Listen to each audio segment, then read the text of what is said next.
Bonjour tout le monde, c'est Dashcam Bros. Alors aujourd'hui, petite vidéo spéciale de présentation pour la Nextbase 320 XR. Je souhaite tout d'abord vous souhaiter une très bonne année 2023, meilleurs vœux, bonne santé et plein d'argent dans le porte-monnaie. Je tiens également à remercier fortement Nextbase pour ce partenariat.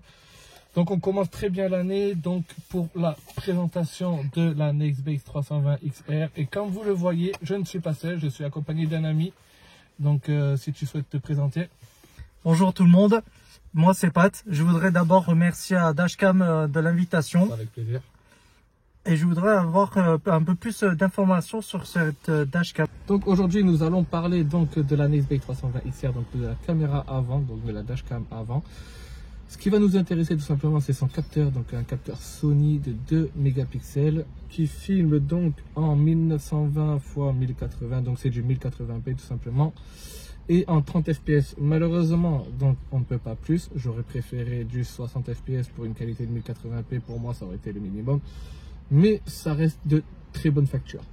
Après, donc pour ce qui concerne la caméra arrière, c'est exactement le même format que la caméra avant, sauf que au lieu d'avoir une ouverture en f1.6 comme pour la caméra avant, elle va nous présenter donc un f.8. ce qui est légèrement plus grand, mais ça filme en 140 degrés exactement comme la caméra avant, en 30 fps pareil, et c'est du 2 mégapixels tout pareil. Bon. Donc on va réaliser tous ensemble le unboxing. Donc merci à eux donc pour ce petit courrier, ça fait super plaisir. Donc à l'intérieur, qu'est-ce que nous avons? Nous avons tout simplement le guide qu'on ne va pas se servir tout simplement parce qu'on sait déjà comment on installe ça. On a le petit sticker donc pour coller à la voiture. On a donc le message de remerciement pour avoir acheté une Nextbase, une Dashcam Nextbase tout simplement.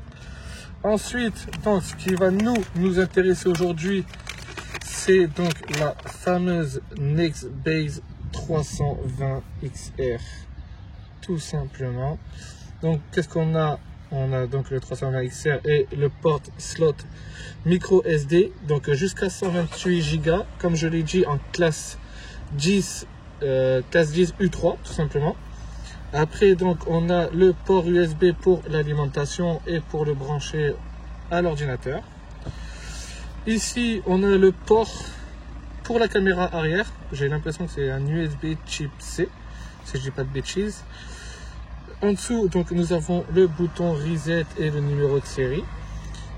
Là, on a le bouton donc, pour save les séquences, l'allumage, le menu, le mode, monter, enregistrer et descendre. Et ça peut aussi servir donc, comme bouton OK pour les menus, tout simplement. Ensuite, donc, on va la poser. Donc, dans ce boîtier, nous avons tout simplement la caméra arrière que je vais vous montrer.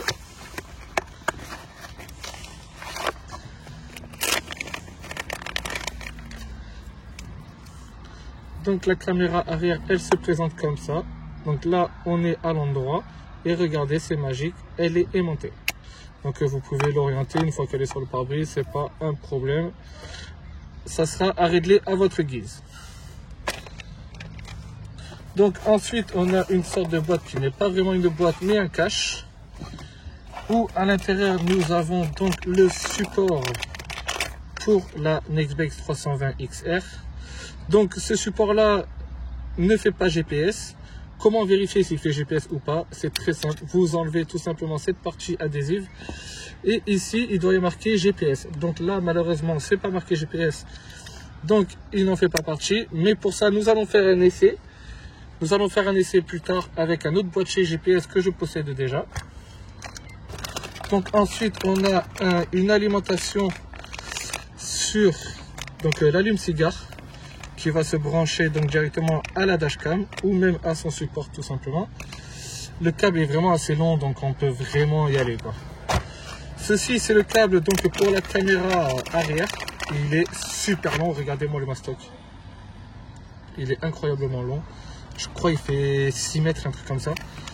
Donc si vous avez une grande voiture un peu comme la mienne, ne vous inquiétez pas, vous avez même encore de la marge.